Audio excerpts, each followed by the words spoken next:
All right, welcome to the Two Sons Podcast. Happy Wednesday, everybody. I hope all of you guys are having a great week so far. Before we get started, really quickly, if you guys could please take the time to subscribe to the YouTube channel, I would very much appreciate that.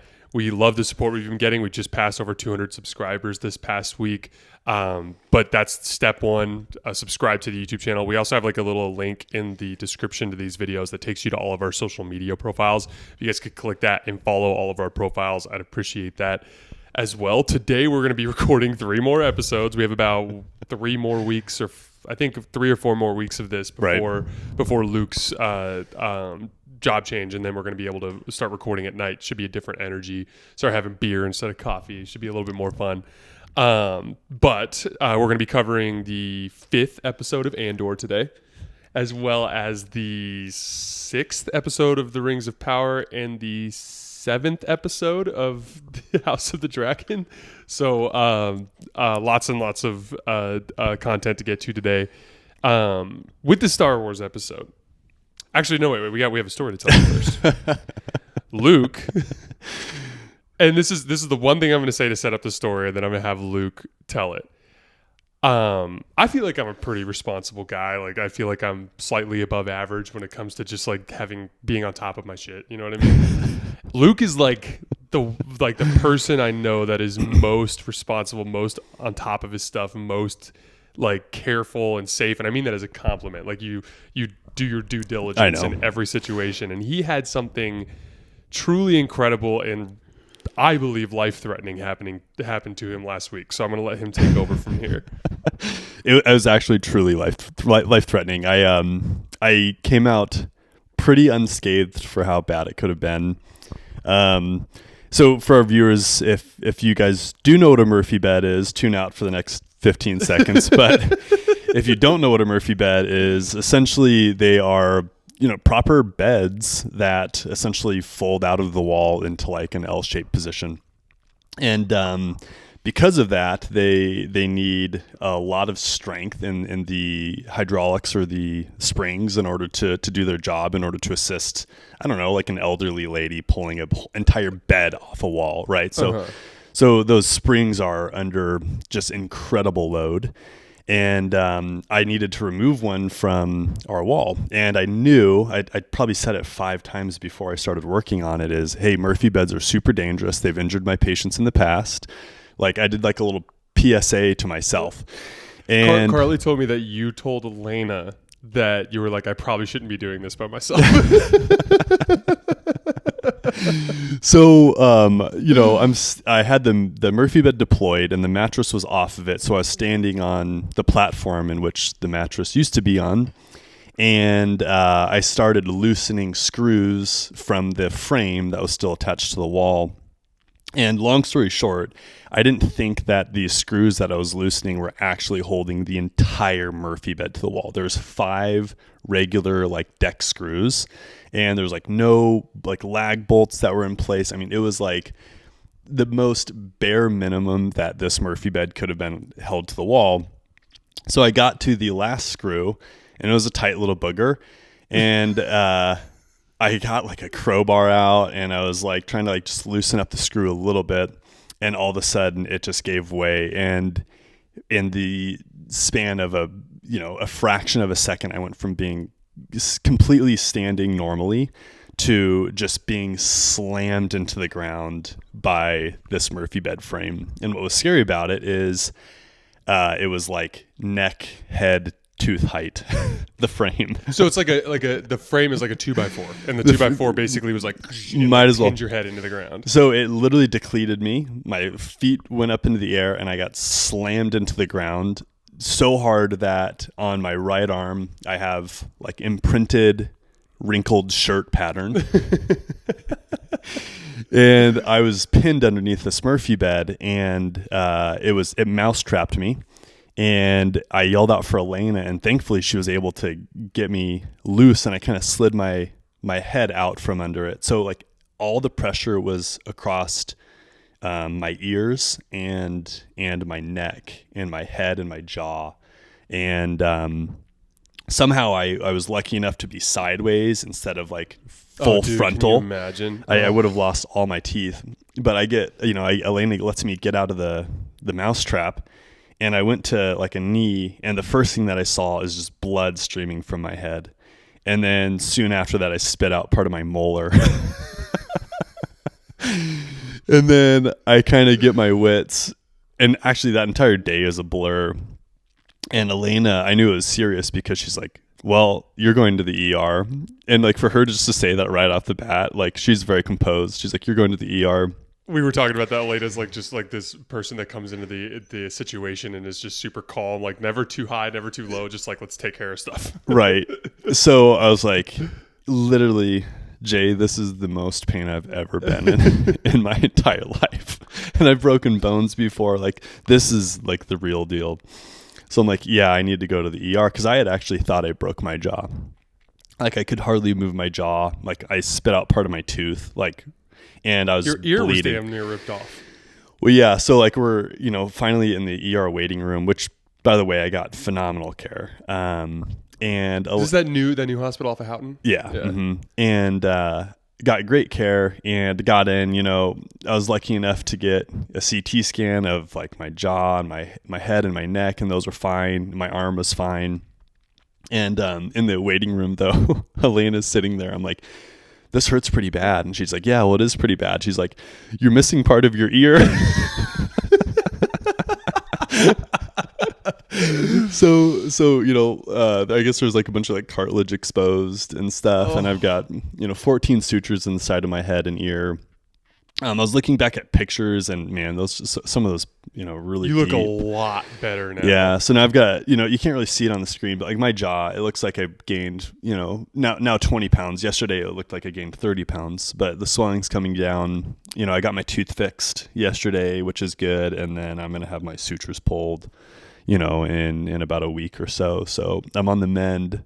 Could have been way, way worse. I'm actually lucky I didn't get more injured, even though I got just completely jacked up, as I used to say on ESPN in the mornings. Remember? He got jacked up. Yeah. The thing that's wild is like when you were telling me how like the area around your ears is actually the hardest part of your skull, like the most tough part of your skull, because like when we were talking about this, and like I mean I saw the picture from the day of, like his head was about 150% its normal width. Like it was it was insane. Like, and big brain. Exactly. And Luke is a 6'4", big, strong dude, and this Murphy bed just destroyed him. and I'm sitting there and I'm sitting there thinking like, man, if that was a kid, if that was an elderly lady or man, like it was super scary. That could have been fatal. Like it cracked your damn tooth out of your mouth. I know. Like it's insane. It was wild. It was, and gosh. Like it happened so fast that it literally went from just standing there thinking about my project to just being on the ground, just knowing that I was jacked up. I texted him. I was like, I'm excited to meet near death experience, Luke. Yeah, it actually changed me. Yeah, and he said something along the lines of like, yeah, now that I know that in every situation, death is like right around me. I know. So that's our public service announcement for anybody who's around Murphy beds, and quite honestly, I could not be happier I got that thing out of my house, because there was almost nothing holding it to the wall. Whoever installed it did not do a proper job, and it was super scary. Like, could you imagine like a little kid sitting at the edge of that bed and having the frame come down off the wall onto them?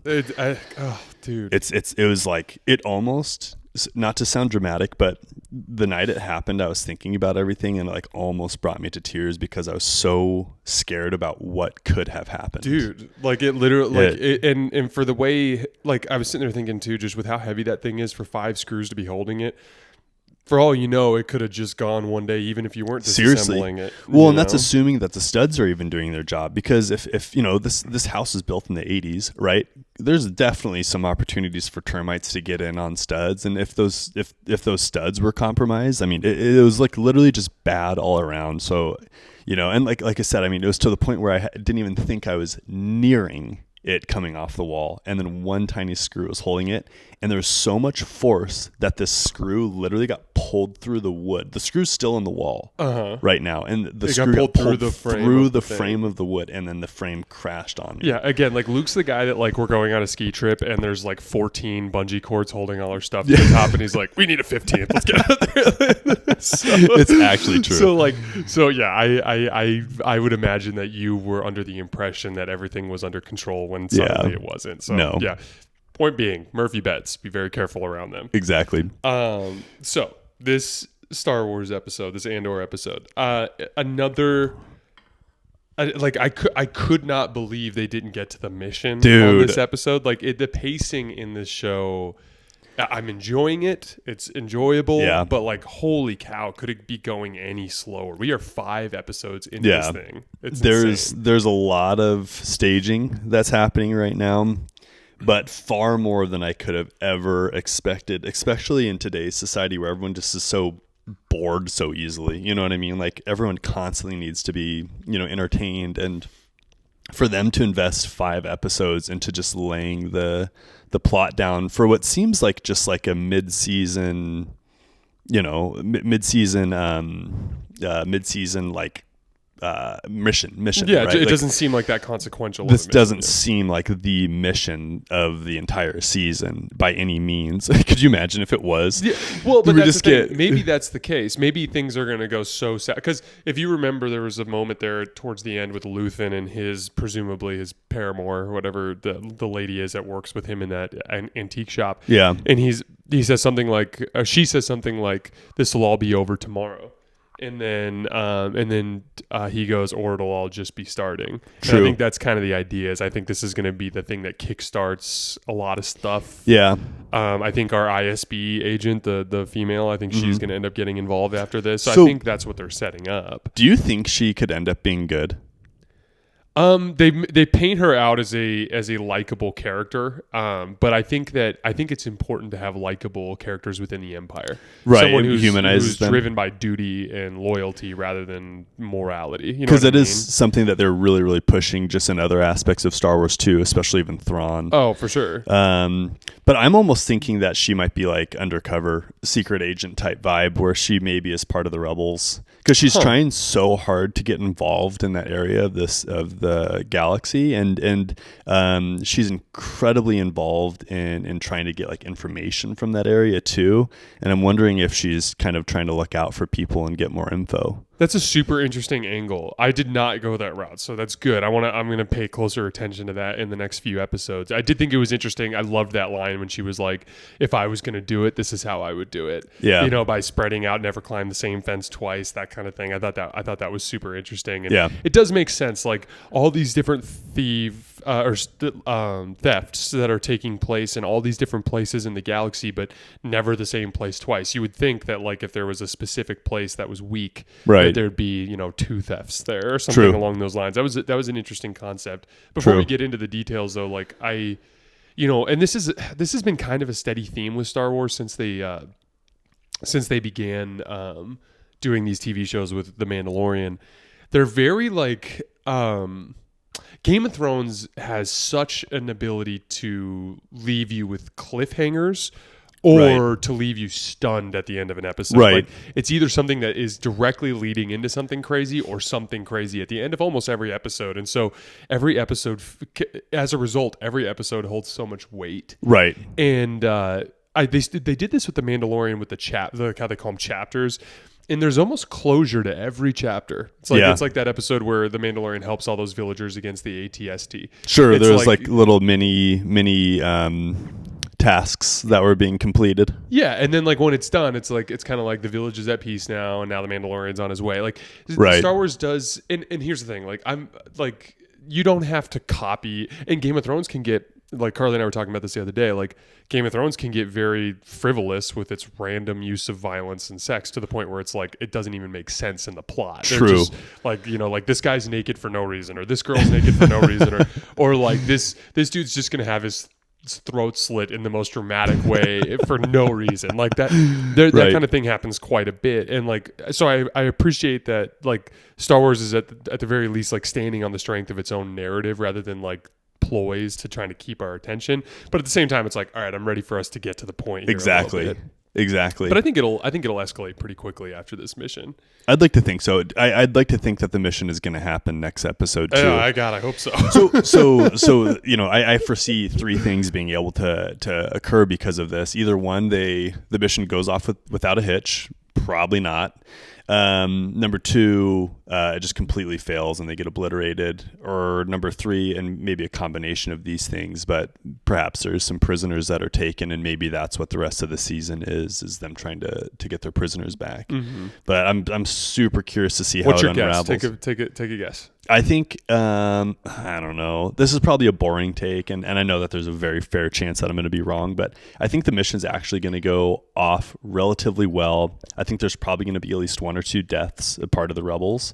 I don't think that there's going to be like a prisoner hostage situation. I think that just kind of sounds boring to me. Like I kind of want, I want this mission to go, like I want Andor to get a vibe or a feel for the rebels, gain a liking to it, understand his purpose, which obviously is to join the rebels at some point. I've been watching Rogue One, and he's obviously one of the most important rebels there are. He's basically like their top secret agent. Yeah. So I'd like, this mission to happen. Maybe it doesn't go off great. Maybe that fuels his desire to be a part of the rebels. And, I'd like to try and get into more of the Coruscant. It's really interesting to me that Cyril, the third party, the security corporation guy. It's really interesting that he's on Coruscant, that his mom lives in Coruscant. Like, obviously he's going to play a huge role in this. The end of the episode is him just staring at Andor in that hologram. Yeah. So, but yeah, I'd like to just move on from that, heist scene. So my theory is that things are going to go south in some way on the mission, obviously. Andor is going to end up saving the mission. There will be rebel casualties. There's going to be some sort of additional unintended escalation. Like they're supposed to just steal this payroll. Yeah. I believe there will be some additional destruction of Imperial property that will draw more attention than they originally planned. I see. That will get blonde-haired ISB chick involved. That's my theory as of right now. But again, hey, I have to make predictions for my job at the Volume. And you're just the business of making predictions, right? Being wrong, like yeah, that's just exactly. How it goes. So we might both be very wrong. True, and Disney's job right now is to keep us intrigued, and exactly. if everyone can predict everything that's going to happen, there's no fun in that, exactly. Right? So, yeah, I think you and I will definitely be wrong about some stuff, but yeah, I'm ready for it to move on. I'm not losing interest per se, but I could see how like the general population would have been losing interest by now. Mm-hmm. So I thought the purpose of this episode was to tell the backstory of the team. We meet the manifesto guy, which was interesting. There's this the female that's very quiet. There's the killed my brother guy who's very, very anti-Cassian, but seems like generally untrustworthy. Untrusting. Sorry. Yeah. Uh-huh. And I think the whole point of all that is they have to have some intention for those characters to be involved throughout the show. Otherwise, you wouldn't waste an episode developing their characters. That's an interesting point. Or that just makes their death more intense. Or those two guys will be guys who die in the coming conflict. I thought that Cassian's speech about fear was super interesting because I loved it. Yeah, it was really cool. There's this moment where he's getting confronted, obviously, over the Kyber crystal.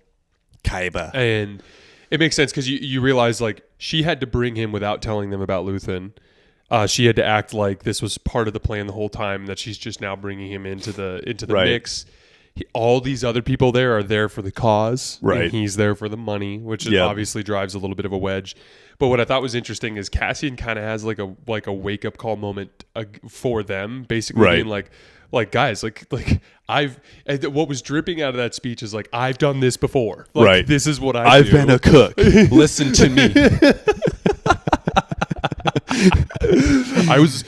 I did 1/4 of my activities were vaguely rebel related. The others 3/4. I've been scared of making beans, but I've made the beans. No, I know. I got that vibe too, Jason, where it's like it was dripping like, hey, I've got I've got experience here. Of course I'm scared. All you jokers are scared too. Don't lie to me. Don't lie to me. And either you're going to be scared and like turn that into fuel, or you're going to be scared and have a little fit and ruin the mission. Exactly. Yeah. Dude, and actually it's kind of funny because like I think all of us, obviously you and I aren't gearing up to go steal credits from the Empire tomorrow, but I think all of us get that. Like, there's certain parts in our lives when we're looking at a monumentous task in front of us. Literally, it feels like we're about to climb a mountain and we're obviously scared, and we say, yep, I'm scared right now. I've just got to do it though. We're just going to do it. And I think that's what that speech, like, it's point of no return. Exactly. Yeah. Like, hey, we're here. Well, what did he say to Lose My Brother guy? He was like, he said something along the lines of like, hey dude, like it's the day before. I get it. You're scared, but if you want to back out, like don't blame me. Just back out. Yeah. He's like, there's going to be something. He's like, there's going to be something. Yeah, so exactly. Yeah, I thought that was a really, really cool speech. There was a Mon Mothma, a couple of Mon Mothma scenes. We don't know much about Chandrilan culture. You learn a little bit about it in the Aftermath trilogy, which is a series of books that sets up kind of the dynamic between the First Order and the New Republic. Yeah. Good books, but that are undermined by the ridiculousness of the sequel trilogy. Movies. Yeah. But you learn a little bit of about Chandrilan culture. It's similar to Alderaan in a lot of different ways.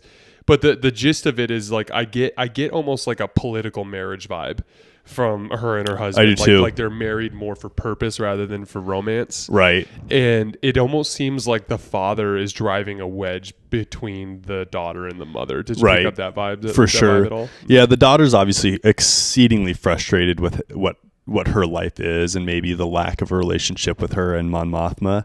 And then the father's not really backing Mon Mothma up at all, right? He's just kind of letting the daughter be a brat to Mon Mothma, and he's just kind of letting it happen. But it's probably true. I mean, there's probably some truth to the daughter's side too. Like, could you imagine having your mom be a senator and she's also just never around? Yeah, and also she's not only that, she's super super busy with her real job, and then on top of that, she's starting like a rebellion against the entire government of the entire galaxy.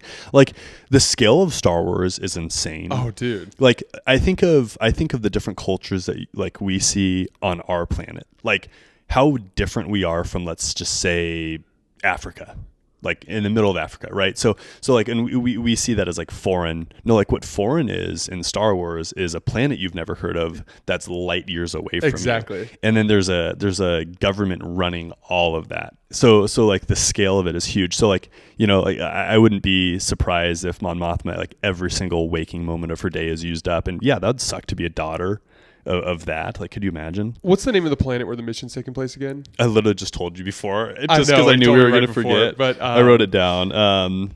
Aldhani. Yeah. So yeah, there was a moment where those Imperial, like, just lower level guards or whatever said something along the lines of like, this is not exactly the most desirable station. I thought the exact same thing. Like, when I lived in Charlotte with Carly, like, there was this feeling of great distance between me and my family. Obviously we were like almost 2,000 miles away. Yeah. But it's like, imagine being like, oh gosh, I just got stationed on Aldhani. Like, I'm literally going to be like hundreds of light years away from where I was. Like, and the guy's family's like, what's Aldhani? You know what I mean? Like, and he's like, well, I read about it last night. There's pretty mountains. I hear there's a great view off the top of the hill. They're top of the wall. The other thing too that I thought was interesting is just the dynamic of like Mon Mothma basically being the one who's like, I am going to step to the Dark Lord of the Sith and we'll see how this goes. Like, not man to man, but politically. She's like, she knows what Palpatine is. She knows what's at stake here, and she's like, I'm going for it. And she actually said at one point in the last episode, she's like, if this all goes down, who do you think goes down first? It's me. For sure. So the last notes I had, there was the scene with Luthen. He's like obsessively checking his communication device, even though there's no goodness, wouldn't you? In. I would totally be that too. Oh, absolutely. Oh my gosh, that'd be so stressful. He specifically states that Cassian is kind of like a loose end that he didn't take very, very much care with. Right. And then we mentioned this earlier, but really quick on that idea. So I'm glad that they mentioned that, because that team had been there on Aldani for how many months getting ready for this, or supposedly getting ready for this. Holy cow, are there a lot of issues with their plan? But geez, like day before, they're like, okay, like how are we going to fly this thing? Yeah, wait, what were they doing the previous months? I know, seriously. But anyways, I like that they like highlighted that, because I think that's just good writing. I really do. Because it would have been really glaring if they didn't say something like that, where it's just like, okay, like this Loctite team where everyone knows each other super, super well and they're planning, and then you just add this guy and, the world goes on. It's like, no, like Luthen was aware that was potentially a critical error, and I just thought it was good writing that they put that in there. Yeah, so my theory now though is that they knew they were going to have issues locating that like fancy whatever weight measurement thing. Oh yeah, and that basically the idea is that they were she must have contacted Luthen and been like, hey, this is my biggest question mark about this mission, and he must have been like, well, I've heard about this guy who's been stealing ship parts. He clearly has some experience there or something along those lines. Yeah. That makes sense. So Cyril's mom calls in a favor with their uncle. Yeah. I believe that the idea there is he's going to end up getting some sort of high-ranking Imperial, like a lieutenant commander type position, like a low-level Imperial Navy position or something like that, or with the ISB. There's a lot of hinting of that in the Thrawn trilogy about like political favors getting people military positions. Yeah. So I think that's what they're getting at there. You mentioned it earlier, but like he's just obsessively staring at a picture of Cassian. Like he clearly views that as a loose end. Exceedingly motivated. And now he's been humiliated by him. So like, I think that's where that's particularly heading. And he doesn't exactly seem humbled by what happened. He's still very much a doucher. Yeah. So it's, his dynamic with his mom is really interesting to me, because I think that the way that the mom was portraying herself, like as an actress, and the way that like small family dynamic of two that was occurring was very interesting to me, because there's certain people in my life, and this is not a bad thing by any means. There's certain people in my life that carry themselves like, if you didn't know who they were, and if you were just seated in a room with them, you'd think this person is a billionaire. Like the way that they carry themselves is super proper. The way that they dress, like the way that they speak with other people, their ability, their intuitiveness to have meaningful communication and to read people, they seem just very proper. And then you'd like go to their house and be like, oh, like I completely read this person wrong. And like the mom just exudes Coruscant, and I think that actress did a phenomenal really job, because like so many people in Coruscant, I'm sure, are like chasing the power and never make it. That doesn't mean that they're not, capable of it. It just means that the numbers weren't there. Mm-hmm. Like there's only so many people that can be Mon Mothma, right? So that was, I just like a side note, that actress I thought was doing a phenomenal job playing that part. It was really neat to see. That's really interesting. Like she's your textbook like hyper materialistic Coruscant, like probably a fringe member of a wealthy family, right? Like her uncle's chain of the family must be more, or her brother, I'm assuming, must be more successful, but she dreams of having that one day, and her hope, there's very much of like a disappointed mother thing going on. That was such a weird thing where she's like, oh, you're slouching, that means you're gonna like everyone's gonna see you and think you're gonna disappoint them. You're like, that's exactly what I'm talking about. That's exactly what I'm talking about. And then yet they're in the medium levels, it looks like, of Coruscant in like a relatively small apartment. So I just thought that like that it just exuded what I pictured like a lot of the families in Coruscant being like, and I thought that was really neat for them to do that. They absolutely nailed that. Did we touch on the ISB chick's mention of all the different? Yes, we did. And then the last was Lieutenant Gorn, and we heard about. He's their inside man for this mission, and turns out he fell in love with somebody, a local, as a result lost a promotion, and then presumably somebody in the Empire killed this woman, and now he's like, he's done. I'm done. Yeah, the only thing that I had is, I'm singing high praises of Andor right now.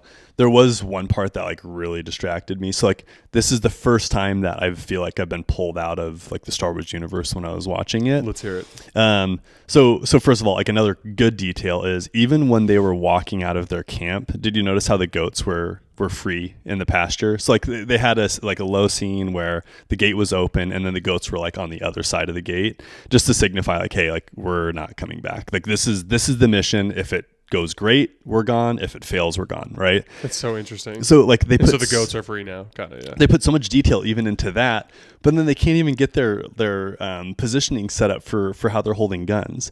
Right. So oh yeah, I thought they're driving me crazy. 3 of them were holding it with the right hand, and then the 4th was holding it with his left hand. Well, right? It was 2 and 2, but what was happening is as they're marching, 2 of them had their guns pointed out from the group, and then 2 of them had their guns like pointed in towards the group, like at each other, which was driving me crazy. The other thing too is like Cassian had his finger on the trigger as he was talking to everyone. Again, just absolutely driving me. Anybody who like owns a gun just knows that like your finger does not go on the trigger unless you're ready to shoot. So apparently Cassian was ready to shoot somebody. And third, Cassian calls him out. He's like, no, you're left-handed and you're right-handed.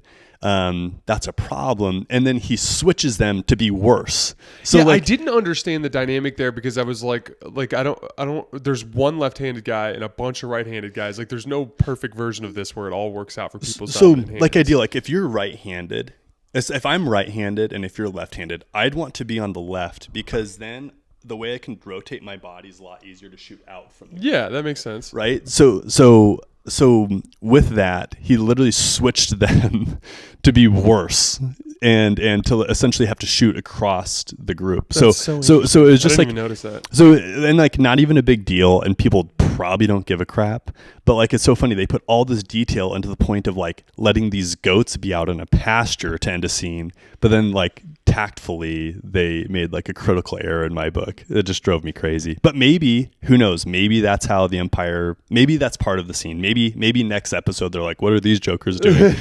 Why are they standing like that? Like They're gonna it actually gives them away. Right, they're gonna shoot each other. Look, but Andor, Mr. Tactician should have known. Anyways, did you have anything else? That was it. All right, guys. As always, we sincerely appreciate your support. Keep an eye on the feeds. The next couple of days, we'll have House of the Dragon and Rings of Power coming out. Thanks a lot.